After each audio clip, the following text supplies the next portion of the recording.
नमस्कार, आप देख रहे हैं खबर एक्सपर्ट पर यूपी की राजनीति से जुड़ा शो यूपी का राजतिलक। मैं हूं आपके साथ पूजा सिंह और इसमें हम आपको सियासी चाल की हर उस बात को समझाएंगे जो राजनीति के शह और मात के खेल में सबसे अहम किरदार निभाती है, और ये भी बताएंगे इस सियासी मझधार में किसकी नैया पार होती दिख रही है।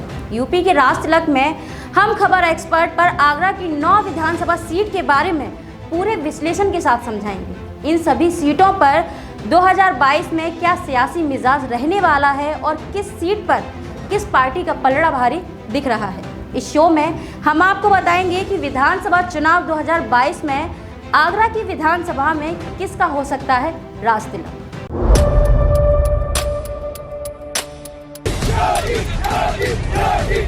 किसी अपराधी और माफिया ने किसी गरीब की संपत्ति पर, किसी व्यापारी की संपत्ति पर कब्जा करके जबरन करने का प्रयास किया तो हमने उसकी छाती पर बुलडोजर चलाने में भी कोई संकोच नहीं किया।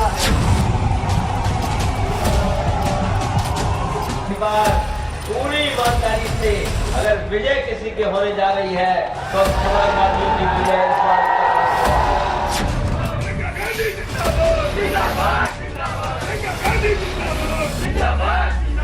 कांग्रेस के जितने भी कार्यकर्ता यहाँ हैं, किसी से नहीं डरते हैं। हमें जेल में डालेंगे, हमें मारेंगे, हम कुछ भी कर सकते हैं। हम लड़ते रहेंगे, लड़ते रहेंगे, लड़ते रहेंगे।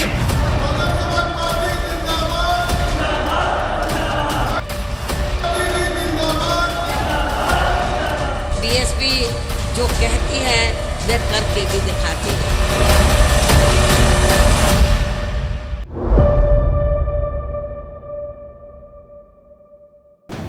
आज हम आपको सबसे पहले बताने जा रहे हैं आगरा की एतमादपुर विधानसभा सीट की, जिस पर भाजपा, बसपा और सपा में कांटे की टक्कर के कयास लगाए जा रहे हैं। वहीं आगरा की अन्य सीटों के बारे में भी हम आपको बताएंगे, लेकिन उससे पहले हम आपको एतमादपुर विधानसभा सीट की पूरी जानकारी देते हैं। एतमादपुर विधानसभा सीट पर तमाम सियासी दल अपना पूरा जोर लगा रहे हैं। पूरा क्षेत्र बैनरों से लदा हुआ है। क्या है इसके सियासी समीकरण, हम आपको समझाएंगे, लेकिन उससे पहले ये रिपोर्ट देखिए।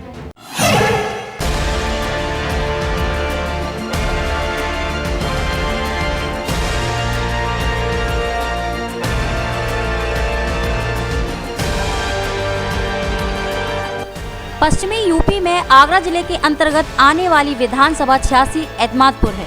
इस विधानसभा का सियासी मिजाज आज़ादी के बाद कुछ अलग ही रहा है। आंकड़ों की बात करें तो कभी इस सीट को बसपा का गढ़ माना जाता था, क्योंकि इस सीट ने बसपा को अब तक 3 विधायक दिए। लेकिन 2017 की मोदी की सुनामी में रिकॉर्ड बनाने वाली पार्टियां चारों खाने चित हो गईं और भाजपा ने इतिहास रच दिया। 2017 में भाजपा को पहली बार एतमादपुर सीट से विधायक मिला। कल आज़ादी के बाद आगरा की एतमादपुर विधानसभा सीट साल 1967 में पहली बार अस्तित्व में आई थी।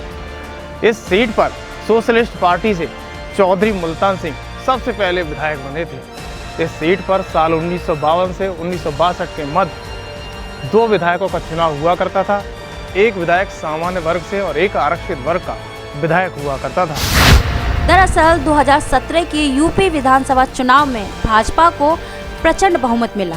इस विधानसभा को दलितों की राजधानी कहा जाता था, लेकिन मोदी मैजिक ऐसा चला कि आज़ादी के बाद से चला आ रहा सूखा समाप्त हो गया। इस सीट पर राजनीतिज्ञ पंडित भी फेल साबित हुए। इस सीट पर बड़े अंतराल से बसपा प्रत्याशी डॉक्टर धर्मपाल सिंह को भाजपा के प्रत्याशी राम प्रताप सिंह ने हराया, यानी कि इस सीट पर पहली बार भगवा लहराया। वहीं 2022 में इस सीट पर समाजवादी पार्टी जीत दर्ज कराने के लिए पूरी ताकत झोंक रही है। साथ ही बसपा भी इस सीट को फिर से हासिल करने के लिए एड़ी चोटी का जोर लगा रही है।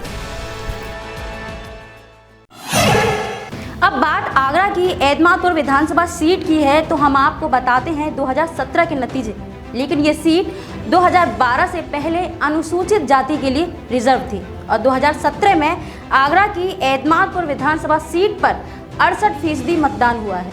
भाजपा के राम प्रताप सिंह चौहान विधायक बने और बसपा के डॉक्टर धर्मपाल सिंह चुनाव में रनर अप रहे। अब आपको विधानसभा सीट पर पिछले 4 नतीजों के बारे में जानकारी देते हैं। आखिर क्यों ये सीट बसपा का गढ़ मानी जाती थी। एतमादपुर विधानसभा चुनाव 2002 में आरएलडी के प्रत्याशी गंगा प्रसाद पुष्कर विधायक बने और एतमादपुर विधानसभा चुनाव 2007 में बीएसपी से नारायण सिंह सुमन विधायक बने।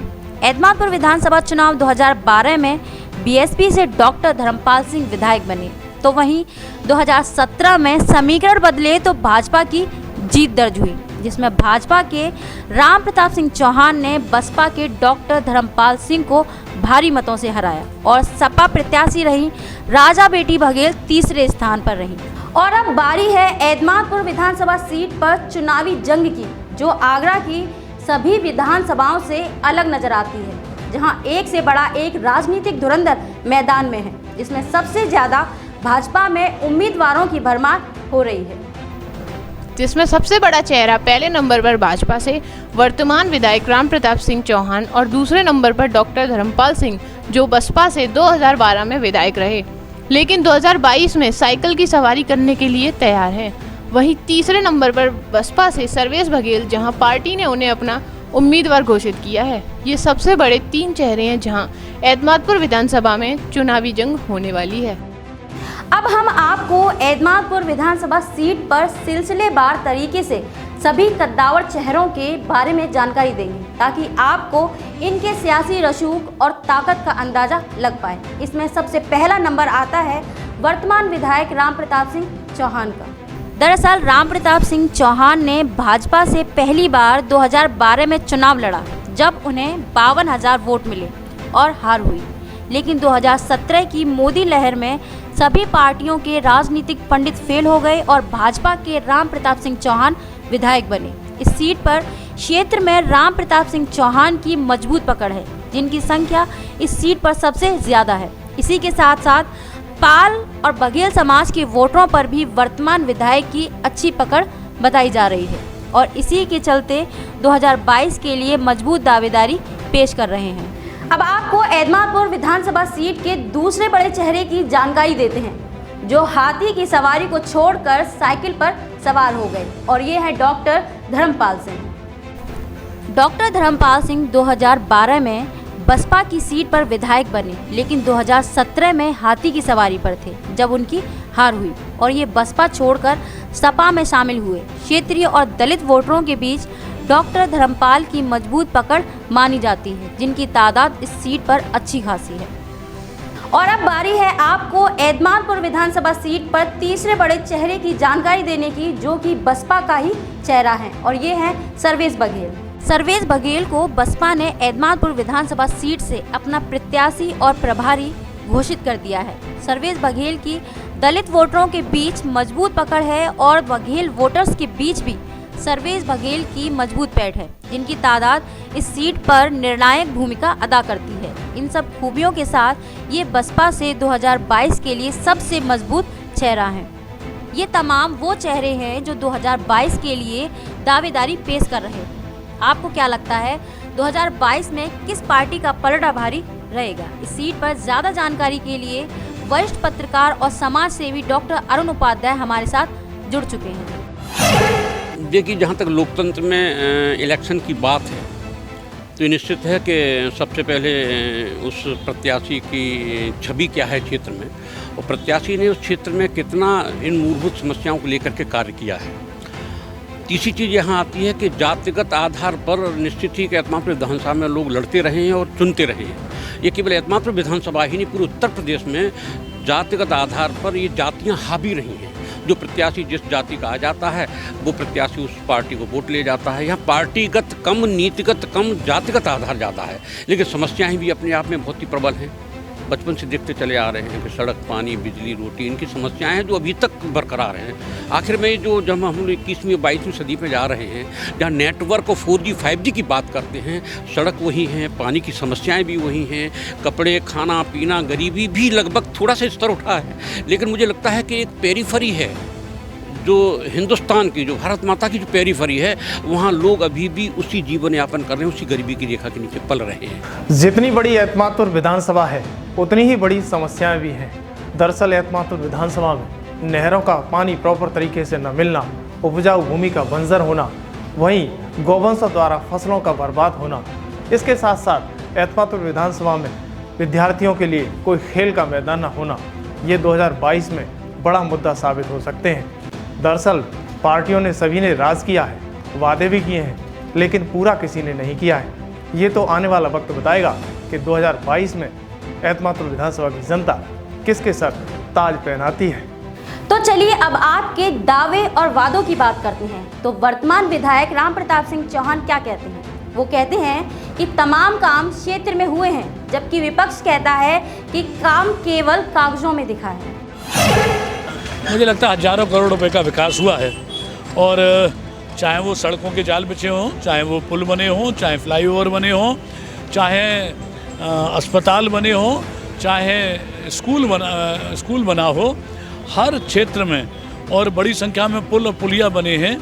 मुझे लगता है कि अगर आप तुलना करोगे पिछले वालों से तो 100 गुने से ज़्यादा विकास हुआ होगा।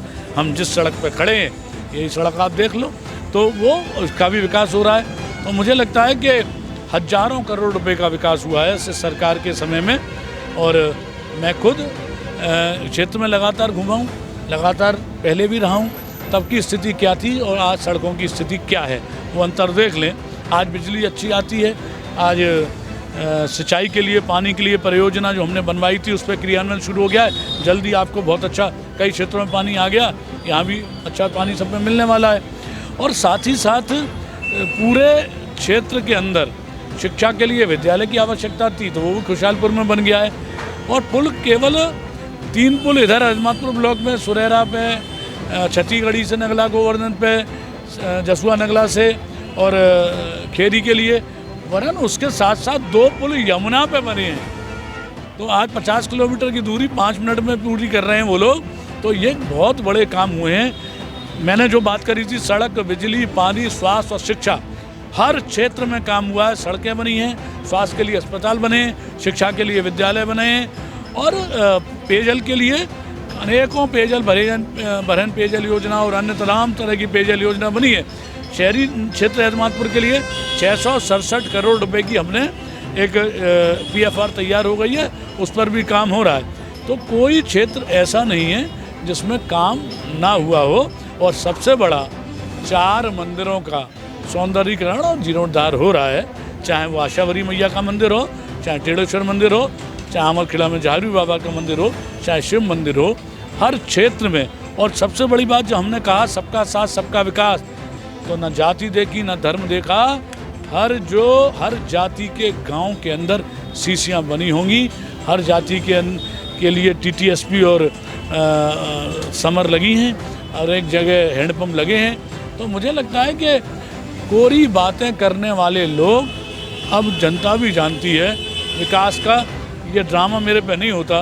लेकिन अभी फ़िलहाल भी 1 महीना शायद आचार संहिता में लग गया है, अभी भी लगभग 6 करोड़ रुपए से और सड़कों का निर्माण मैं करा रहा हूँ, इस 1 महीने के अंदर और बन जाएंगी।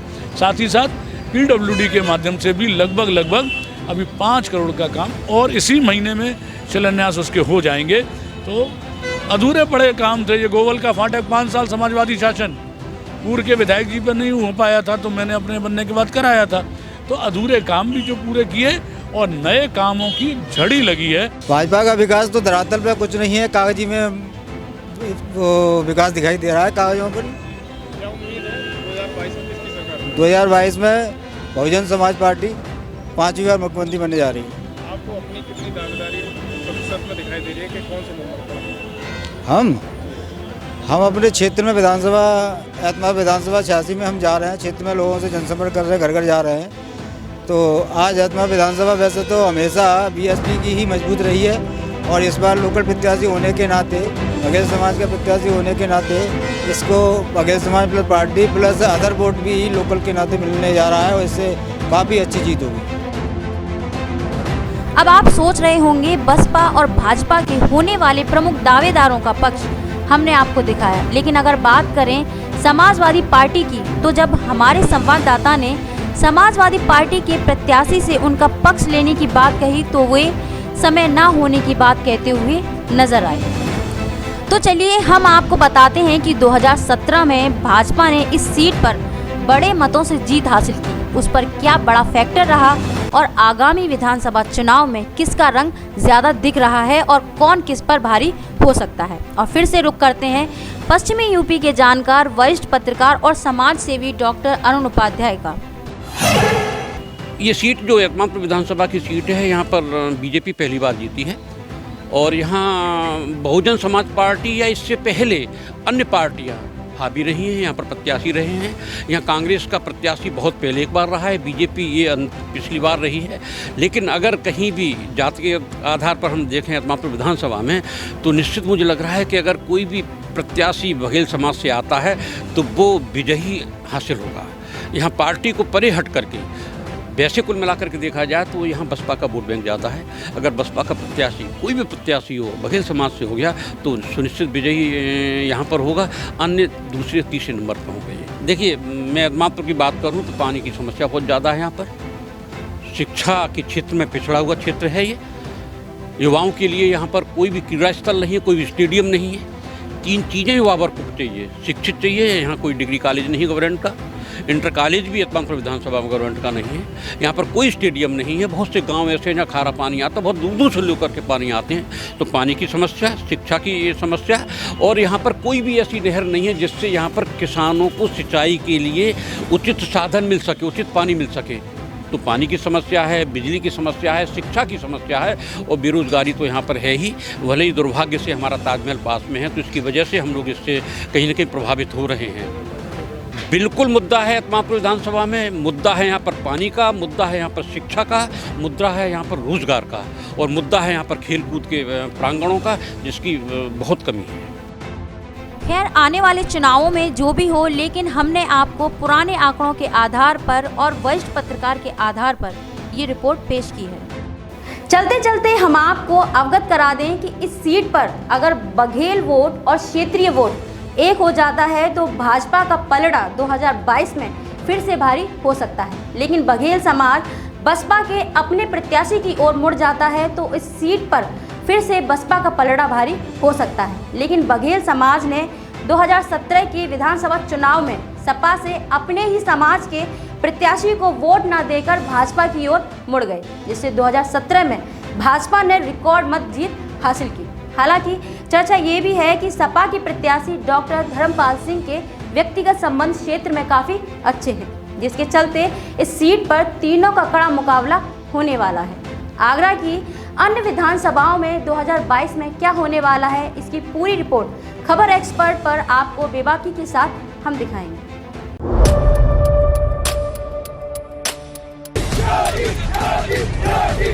किसी अपराधी और माफिया ने किसी गरीब की संपत्ति पर, किसी व्यापारी की संपत्ति पर कब्जा करके जबरन करने का प्रयास किया तो हमने उसकी छाती पर बुलडोजर चलाने में भी कोई संकोच नहीं किया। पूरी ईमानदारी से अगर विजय किसी के होने जा रही है तो समाजवादियों की विजय इस बार।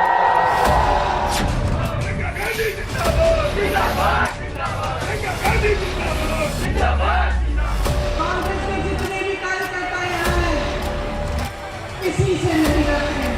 हमें जेल में डालेंगे, हमें मारेंगे, हम कुछ भी कर सकते हैं। हम लड़ते रहेंगे, लड़ते रहेंगे, लड़ते रहेंगे।